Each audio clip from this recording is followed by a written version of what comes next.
Hi guys, welcome back to our channel. So in Fantasy Premier League, ICT stands for Influence, Creativity and Threat.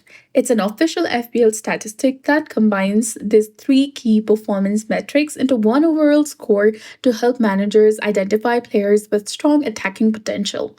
Influence measures how much impact a player has on a match through actions like goals, assists, tackles, and overall contributions. And creativity measures a player's ability to create chances for teammates with key passes, crosses, and assists.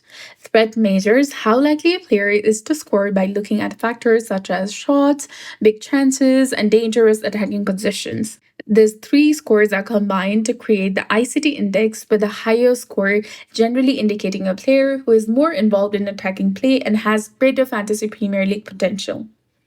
However, ICT should not be used on its own. For the best FPL decisions, combine it with other important factors such as fixture difficulty, expected goals, expected assist, a recent form, minutes played, and injury news before making your transfer or captaincy picks. So that's it. I hope you found this video helpful.